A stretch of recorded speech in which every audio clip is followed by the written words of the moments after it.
If anybody who's here would like to turn on their screen for a little bit just to say hello, it's sort of nice for the speakers to know who their audience is. It helps a lot just to see your face for a moment. I want to introduce Bradley Smith, who's here. He is an intern with the parish working with Robert Nolan in communications, and he's going to be helping us out, which is a huge blessing. And it's really nice to meet you, Bradley. Pam and Tony Hayward, would you like to say good morning and hello and say where you're joining us from? Hi, good morning. We're out here at Ocean Beach, nice and sunny, and got some nice waves out there. So we'll be walking on the beach later today. Hope everybody's having a great day already. Good, Wendy. Great, thank you. No, it's not. Yeah. Oh, you were going to say you're going surfing today, Tony. No, it's a little cold out there. Not that I surf everywhere. All right, I think I'm going to ask Kate and Jim DeGraw to begin by introducing themselves and the program. Thanks, Jim and Kate. Sure. Lucy had asked us at the beginning if we had done the 19th annotation. Jim and I both did the 19th annotation separately, different times. I did it about 7 years ago through the Spiritual Life Center right next to St. Agnes Church. And Jim did it 4 years ago, also through the Spiritual Life Center. And for the last 3 years, we have been participants in being trained in the spiritual, guiding others in the spiritual exercises at El Retrito in Los Altos. So it's a 3-year program that you meet, and you are basically trained to lead others in the spiritual exercises. And as I said, we both did the 19th, which is the spiritual exercises in everyday life, which you may be familiar is you meet with a spiritual director once a week for about an hour, and you go through the spiritual exercises over about a 7 to 8 month period.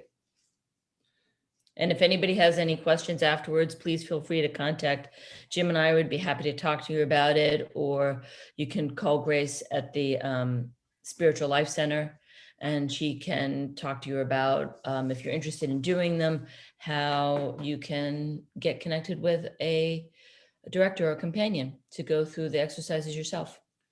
And just for a hyper-technical reason, it's called the 19th annotation because Ignatius at the beginning of the spiritual exercises lists a whole bunch of annotations or notes for people who are considering the exercises, taking the exercises, or directing people taking the exercises. And the 19th one happens to be that you can give them to people in their ordinary life as they go through their own life activities. The traditional way that you've probably heard about is the 30-day retreat, where especially Jesuits do that twice at least in their, of course, their lives and their work. And it's traditionally known as a way to make an election as to a state of life. But as we have learned ourselves, and as many others do at the 19th annotation, and the 30-day retreat can also be used in many different ways to kind of just develop that deeper relationship with Jesus. And it's not necessarily a requirement that you want to make an election. It's just, how do I deepen my relationship in Jesus? So it's there. It helps bring us the spirituality that we see in our Jesuit traditions to life for all of us. And can I ask you a question? When you say make an election, what does that mean exactly? It's for different people, for Jesuits, it's usually about, they do it before they take their vows. So it's election, it's deciding to do something in your careers.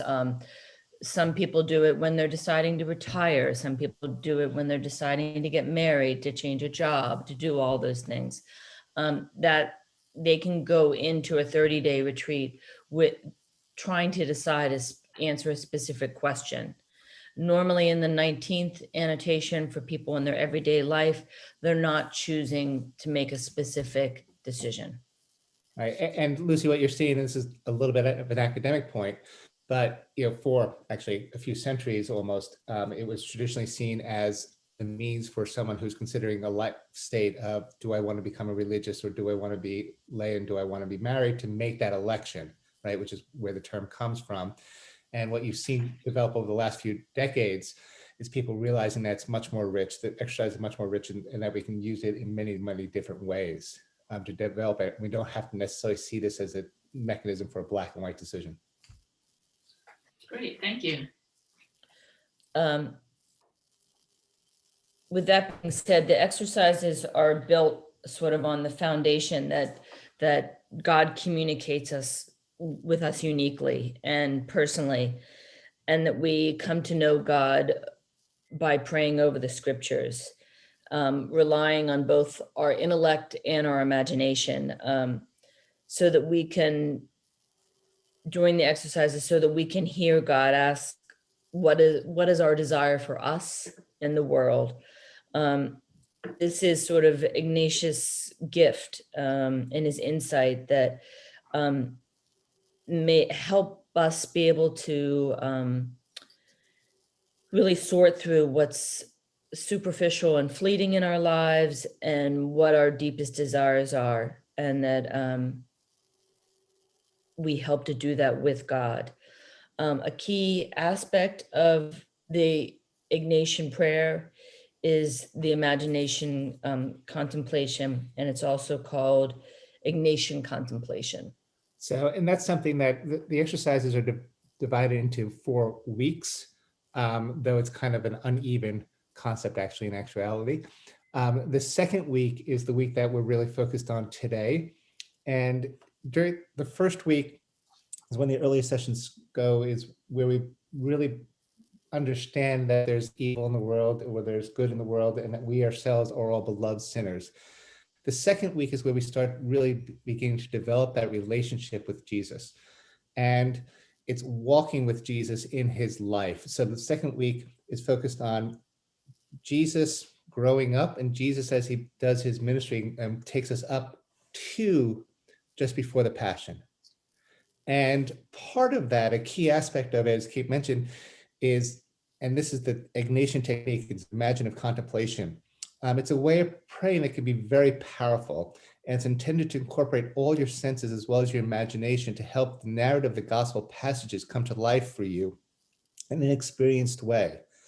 So in doing so, it helps provide a means of developing a deeper understanding of Jesus and deeper understanding of his work, and more importantly, helps you develop a deeper relationship with Jesus and with God.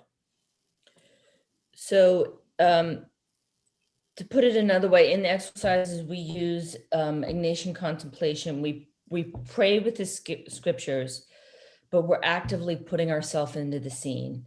So it creates a feeling, an affect. We don't study the scriptures. We put ourselves into the scriptures. Today, we're going to do a guided contemplation. We'll provide you with the dialogue to create the image of the scripture passage. When you do contemplation on your own, you would typically read the passage slowly several times to enter into the contemplation. So we're going to sort of creating that groundwork for you today. And so to begin a contemplative prayer, you first compose the place. You set the scene for yourself, and you use all your senses: smell, taste, sight, sound. And if you haven't been to a place and you can't imagine it, sometimes a painting or a picture can help. And we've all seen Father Coleman do that, for example. Also know that you're not bound to the place that the gospel gives us. You might not have been to Israel. It might be hard for you to conjure up what that's like. You may be taken to 1973 in your life, or you may be taken to a path somewhere along Highway 1. That's okay. Relax and go with it. Second, if you can, you should be more than an observer in the scene. Be a participant. Contemplative narrative or imaginative contemplation is an invitation to open yourself up to what Jesus is feeling as well. Walk with Jesus. Walk with the others. Talk with Jesus. Talk with others. If your imagination brings you there. It's all a means of opening yourself up to the moment. That's part of the beauty of the approach, Ignatius provides this aspect of prayer as an important way to grow our relationship and a communication with our friend Jesus as we walk with him in the second week of the exercises and experiences his life with us alongside him. Before you start your contemplation, you should take a few deep breaths. You can close your eyes, ask God for help in receiving the graces from your prayer. And if you have a specific intention, mention it. During the second week, Ignatius encourages us to ask for the grace to know Jesus more intimately, to love him more intensely, and to follow him more closely. And you can come from developing an appreciation for Jesus's work and life here on earth through Ignatian contemplation. So once you've settled yourself normally, then you set the scene using your senses. Once you arrive into the place, consider what you see. Look around. What's there? Are there hills, buildings, people? What do they look like? What are they wearing? What are the expressions on their faces? As you visualize the scene, put yourself in it and give yourself the freedom to play an active role if you can.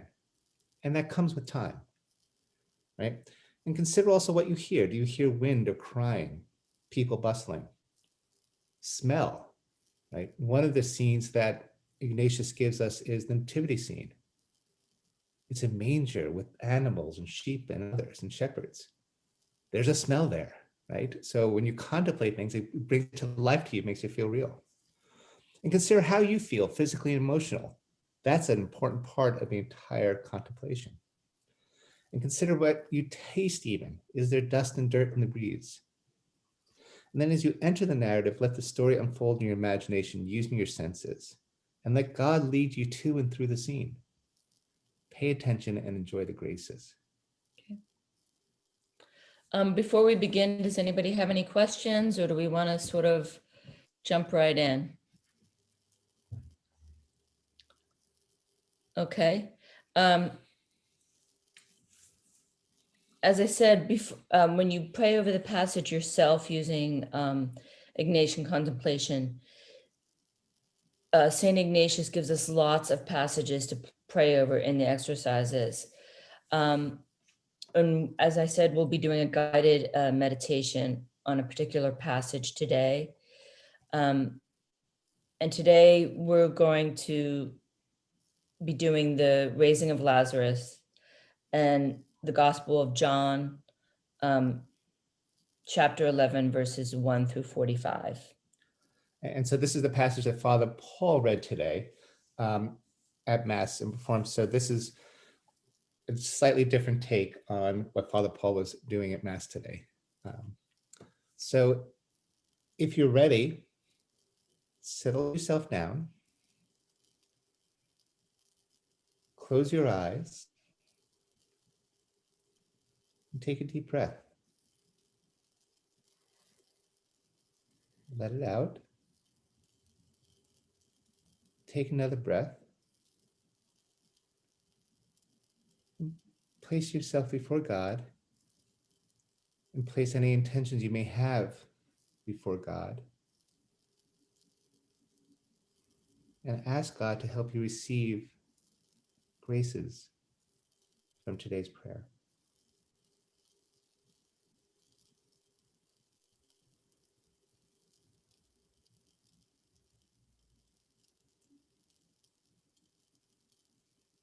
You're in Bethany, a town among the hills, a little over 2 miles west of Jerusalem, on the other side of the Mount of Olives.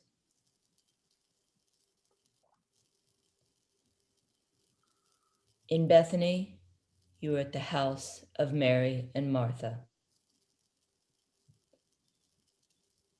Martha and Mary, along with her brother Lazarus, are very good friends of Jesus. They all have enjoyed one another's company in the past.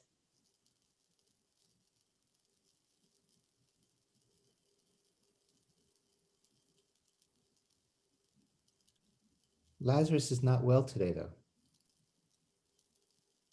He is, in fact, quite ill. Look around the house. What do you see?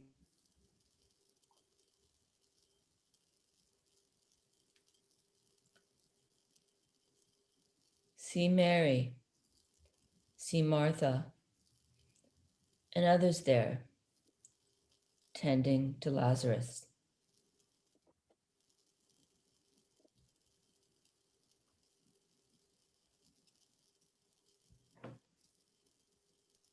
Lazarus appears to be failing.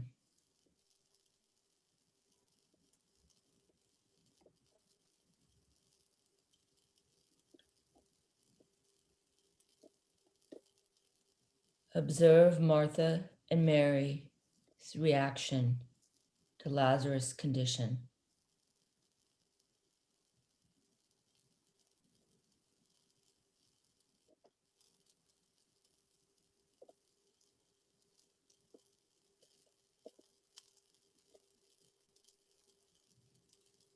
Martha and Mary ask for their friend Jesus.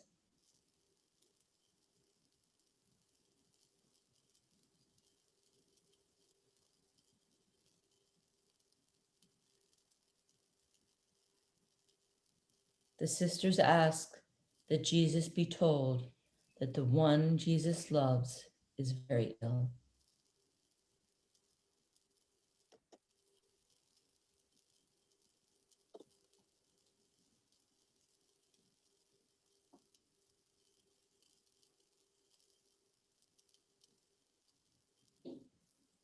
Go from Bethany to where Jesus is. How do you get there? Is anyone with you?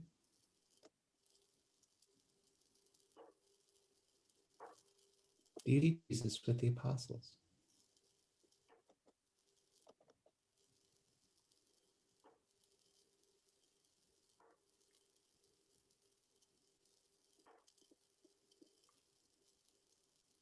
Martha and Mary's message is delivered to Jesus.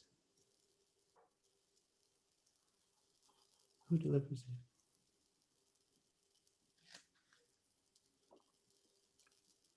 You get back to where we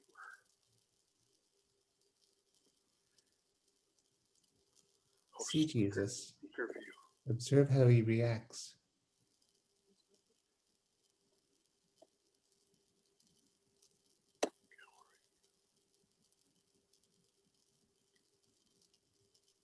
How do you react? What do you feel?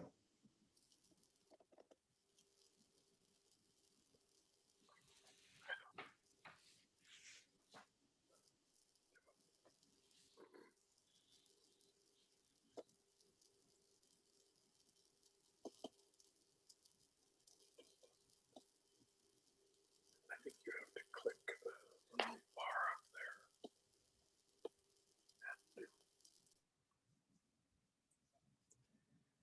there. After 2 days, Jesus gathers you and others and says, let's go back to Bethany.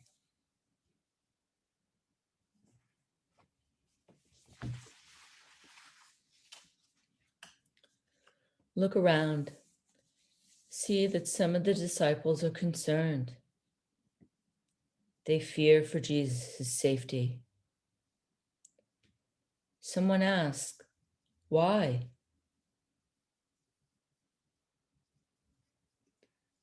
Jesus says, our beloved Lazarus has fallen asleep, but I'm going there to wake him.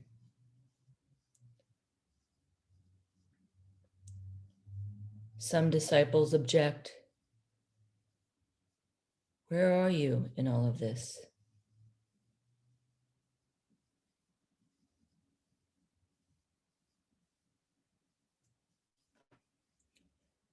Turn to Jesus as he settles everyone down.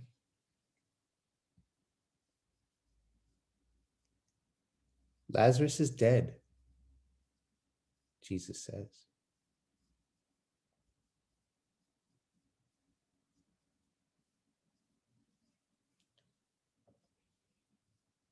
How do you feel?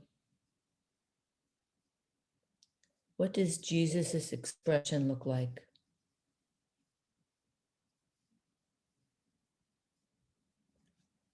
Jesus continues, "For your sakes, I am glad I was not there, that you might believe. In any event, let us go to him."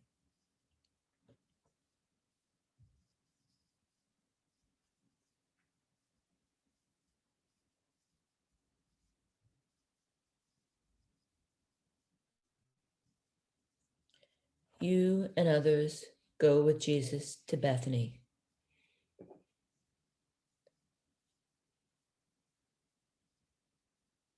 Feel the mood of the group as you draw near to Bethany and you see someone approaching with word from the town.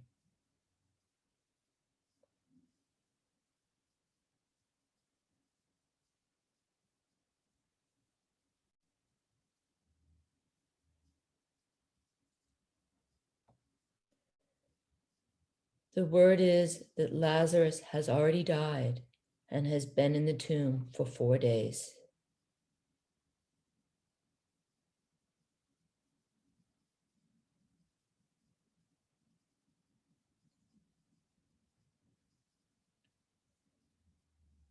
What is the mood of the group now?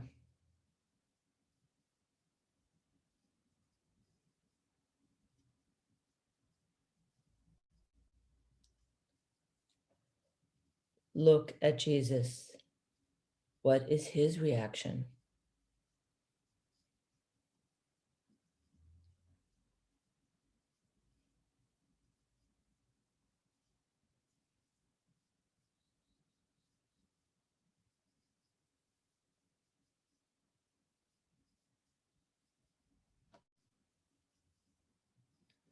Now many people have come from Jerusalem to console Martha and Mary. At their house, someone finds Martha and tells her that Jesus is in Bethany. She steps out from the house and goes to meet Jesus.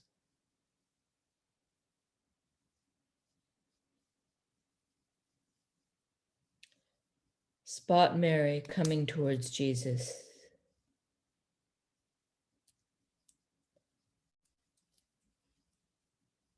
See tears rolling down Martha's face.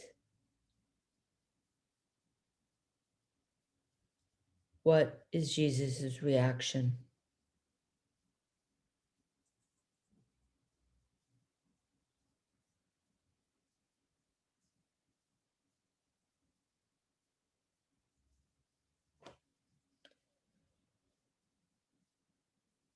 Observe Jesus and Martha.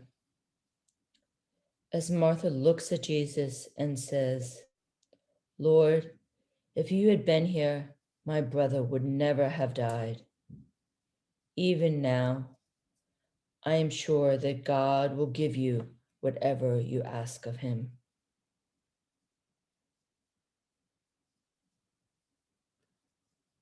Watch Jesus take Martha's hand.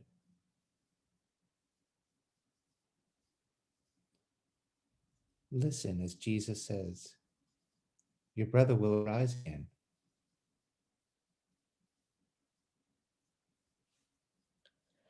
I know he will rise again in the resurrection on the last day, Martha replies. Jesus responds, "I am the resurrection and the life. Whoever believes in me, though he should die, will come to life. And whoever is alive and believes in me will never die."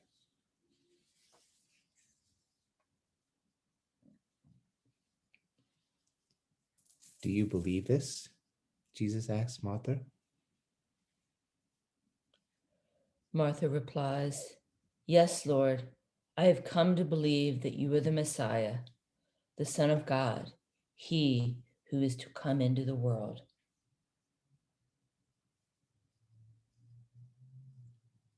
Continue to watch them.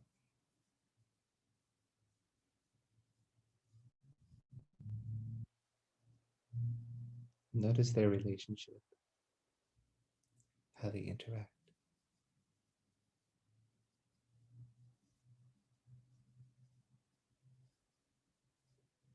How do you feel?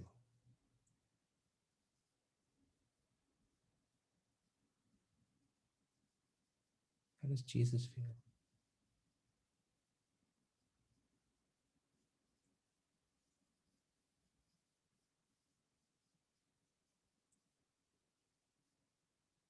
See that Martha turn and go to the house.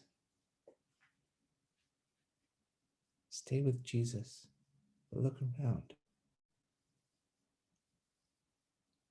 What's the mood?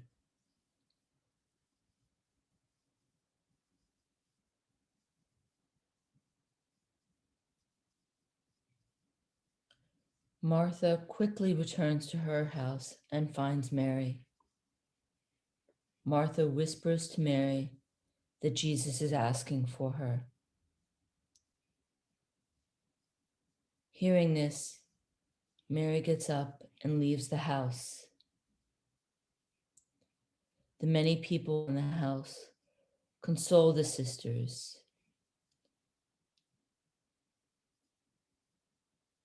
Seeing this, they get up and follow.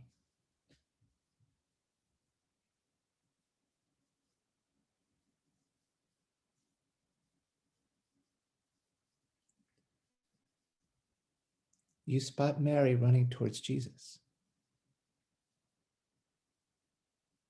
As she gets close to him, Mary falls at his feet. She's crying.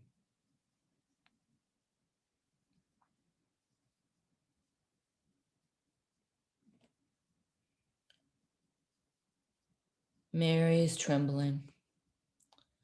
She looks up at Jesus and says, "Lord, if you had been here, my brother would never have died."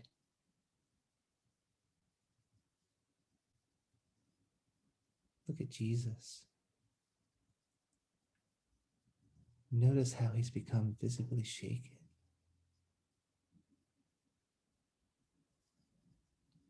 Where have you laid him? Jesus asked the crowd.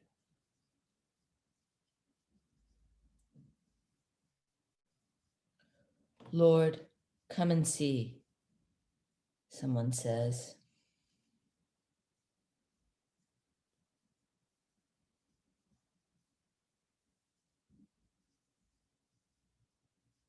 Keep your eyes on Jesus. As a group you all are in, begin to move towards Lazarus' tomb.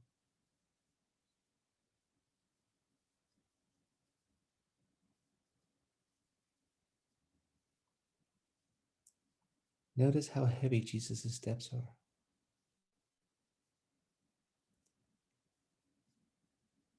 Notice Jesus' motions. Notice that he's openly crying.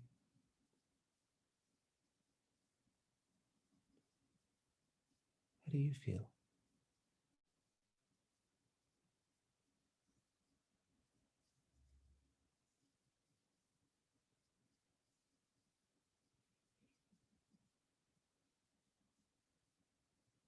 You are all now at Lazarus' tomb. The tomb is a cave in the side of the hill with a large stone placed across its entrance.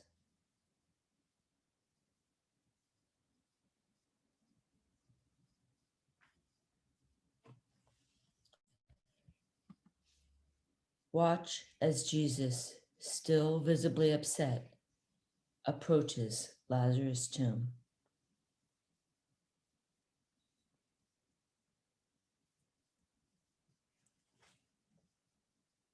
Jesus points at some men and says, "Take away the stone." "Lord," Martha objects, "the stone's been there for 4 days now. Surely there will be a stench." Jesus turns to her and says, "Did I not assure you that if you believed, you would see the glory of God displayed?" Watch as with some effort the stone is removed from the entrance of the tomb. What is the crowd's reaction as they do so?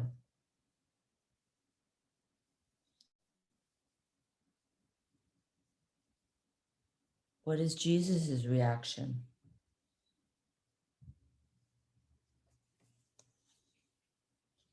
Is there a smell?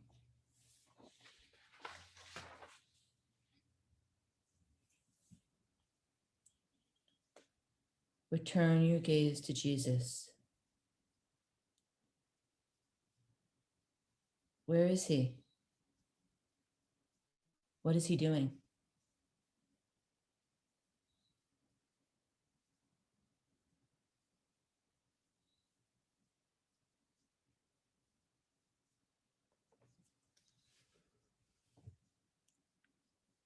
Notice as Jesus steps forward to the entrance of the tomb and looks up, saying, "Father, I thank you for having heard me. I know that you always hear me, but I've said this for the sake of the crowd, that they may believe that you sent me." Then Jesus cries out, "Lazarus, come out."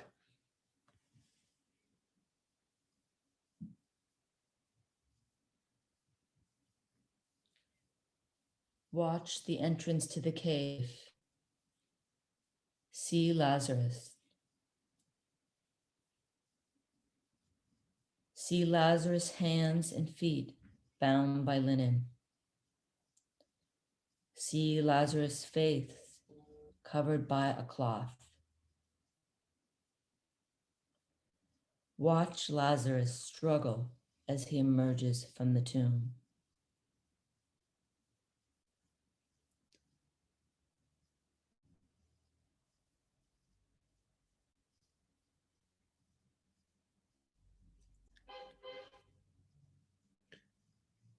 Jesus turns to you and others and says, "Untie him.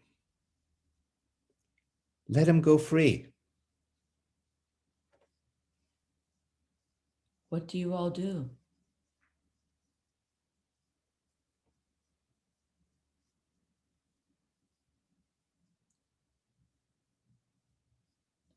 Look around you. What is Lazarus' reaction?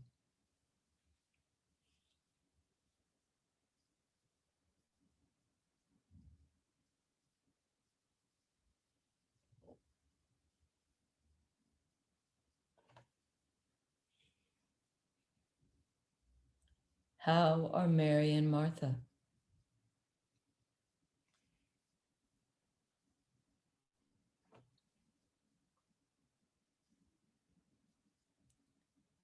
What is Jesus' reaction?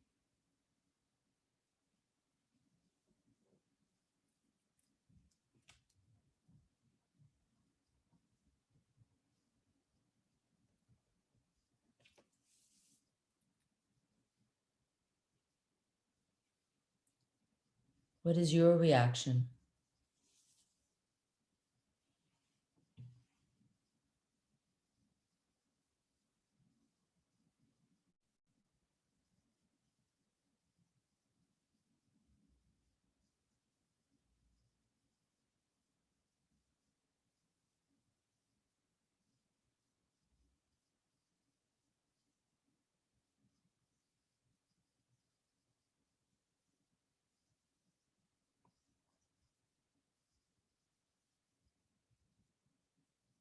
Slowly take a deep breath.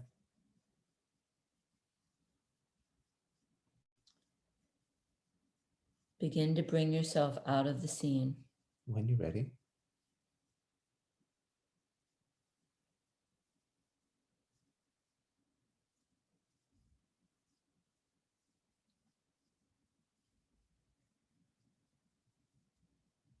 thank God for any graces that you've received.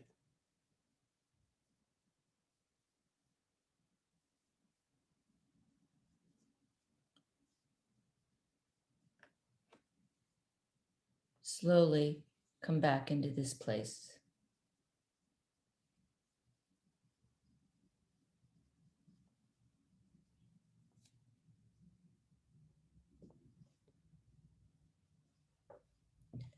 When you're ready, open your eyes.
Do we have folks back?